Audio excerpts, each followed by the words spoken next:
Hi guys, just a super quick impromptu live today. I know my mods are going to be cranky because I didn't let them know that I was going live, and everyone's probably asleep in the States and Canada, where Shivi's from. But I just thought that I would pop on and do a really quick video about just a bit of an update from some of the timeline stuff that I was doing over the weekend. So anyone who is part of my community knows that I posted about how the two cars that Rick sees at the Mears lot when he's leaving is potentially exculpatory and indicative that he is not Bridge Guy. And so I just wanted to just kind of go over that in a bit more detail, just on video, in case people don't want to read the copious amounts of posts that I'm kind of putting out about this, and use the map to kind of help you to understand what I'm getting at here. So Rick actually says, and if you read the interview from the 22nd of, is it the 22nd of October? The first police interview that he does with Mullen and Liggett, he talks about what he saw that day on the trails. And he's actually incredibly detailed. I have to really give it to him. He's got a lot of detail about where he walks, what he sees, considering the amount of years it's been since all of this happened. And one of the things that comes up multiple times that day when he's speaking to law enforcement is, "Hey, Carol, nice to see you. This is totally impromptu, so I wasn't expecting anyone to be around, but lovely to see you." Just a really quick video talking about how the two cars that Rick sees is actually highly exculpatory. Maybe hard to prove, but I think it still provides another timeline that makes sense in this case. So for the full details on the timeline, anyone who's watching this on the replay, go back and watch some of the other videos that I've done over the last few days around the full timeline. For those of you who've already watched that, then you can jump in here, and I'm just spelling out the point that Rick says he sees two cars parked at the Mears/farm entrance as he gets up to leave the trails. Now, why is that important? So just looking at, again, at the trail map, that's this entrance here. He says he's sitting on this bench, and as he gets up to leave, he sees two cars parked here. The only time in that window between around 12 and 2:30 that day that there are two cars in that lot that we're aware of is at the time when Kelsey German pulls in to drop the girls off. That's about 1:49. Now, if you want to, 1:49? I think it might even be 1:48 or 1:47. But if you want to look at this in more detail, have a look at the previous presentations, particularly at the slides about the critical 3 minutes.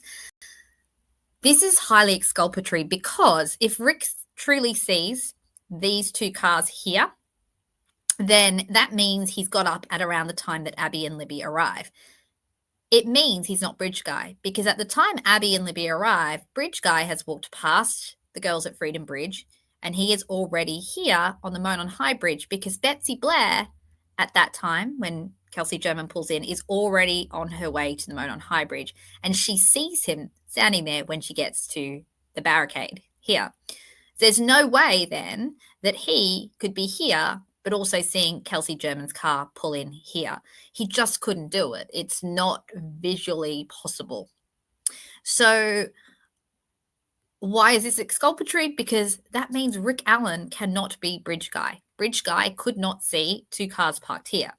So the next thing people will say is, well, he probably saw the cars parked at Mears when he was coming back muddy and bloody on this road. Well, no, because after that time, there are multiple cars in that lot, but the configuration that Rick says, which is actually an SUV and a sedan, I don't think I mentioned that previously today, but that is exactly what he says, an SUV and a sedan. That configuration matches Betsy Blair and Kelsey German's cars. Later on, we've got some of the other cars in there, and I don't know every car, I'm going to be honest here, but I believe there's things like a truck. I think it's a red truck, which is the dog walker. I think his name is Dave Riley. There's the McCain one of the McCains, I never remember them, who is driving just a hatchback. I believe it's like a small dark car. And then we've got some of the others who may be driving sedans. I didn't hear any other SUVs, but regardless, we don't have an SUV and a sedan, 2 cars parked at the entrance. All of us who believe that Rick Allen is innocent find it kind of hard to believe anyway that he's then walking this way, muddy and bloody, going back to his car here when, so many people have already pulled here looking to find the girls, right? Because we've got Derek German there by then. I think we've got more of the family members there. So there's a lot of people parked here by that stage. So highly unlikely he's walked past here and then he's seen 2 cars and then he's gone back to his car and left. Super important point. It's absolutely this sort of really coincidental kind of idea that he gets up at the exact time that the girls pull in. But very possible. He also says there may have been people at the cars. He just didn't see it correctly, or not correctly, in detail. And I think the reason for that is because if you're getting up from this bench and you're stepping back this way to head home, you're really just glancing. And again, if you want to watch my last live, which was on memory research, you can see how that is absolutely in line with what people do. We look down as we're walking about 80 to 90% of the time. Isn't that interesting? I know it. I noticed that. I just thought it was just me, but apparently the research confirms that most of us are looking down with just glances up here and there. Probably adults. I'm going to guess kids maybe glance around a little bit more because they're like more curious. We're just all like head down walking as adults. But anyway, so he would only have glanced and had a split second kind of look there. He's not going to be looking like studying what cars are there unless he was particularly curious or unless, there was some sort of concern. The other thing that I noticed as well was, he talks about sitting on the bench and people could have walked past him. He doesn't know. And that's quite possible if you look at the location of the bench that people could have been walking back and forth. This trail is wooded. It's a wooded area. So it looks very clear here, like, duh, you would see that, but no, you wouldn't.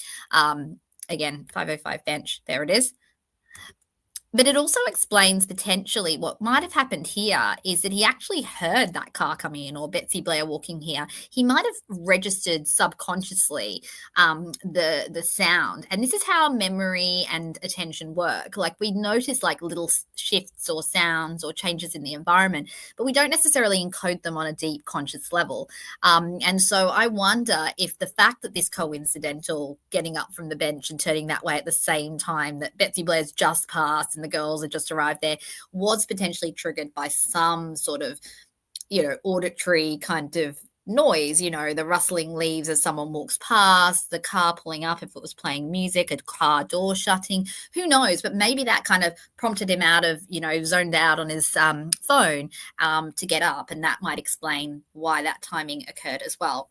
Regardless, whatever happened, this timeline works, guys. The only I guess kind of part that I'm still a little bit unsure about is Betsy Blair, if she headed in this way and walked this way, not seeing Rick there. But I can even explain that again with memory research. She didn't know she was the witness of a crime scene at that point. So she's walking, she's probably on her phone or looking at her Fitbit. She's rushing a little bit on that light's final loop, and she's turning this way. She's not looking this way. So even if she did kind of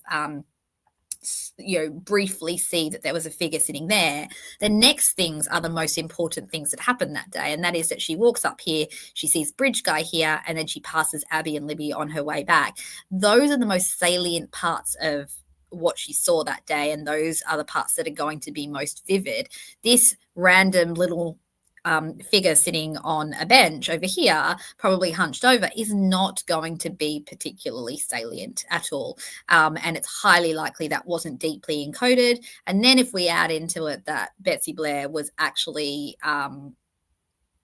only interviewed in oh gosh, I lost my train of thought, in 2019 again, because potentially the 2017 interview just doesn't seem to be there. I don't know. Maybe it is in discovery. We can find out that, I guess, from the lawyers. But if it isn't, and if indeed the first recorded interview of Betsy Blair is in 2019, what are the chances that 2 years later she remembers the random people on the trail when all that she's been questioned about and all that she's thought about in relation to this is the fact that she was the last person other than the perpetrator to see those two girls alive, that she was the person who saw the perpetrator on the bridge. I mean, imagine how that plays over in her mind. I always go back to when I first kind of thought about this case and heard about the story of Abby and Libby.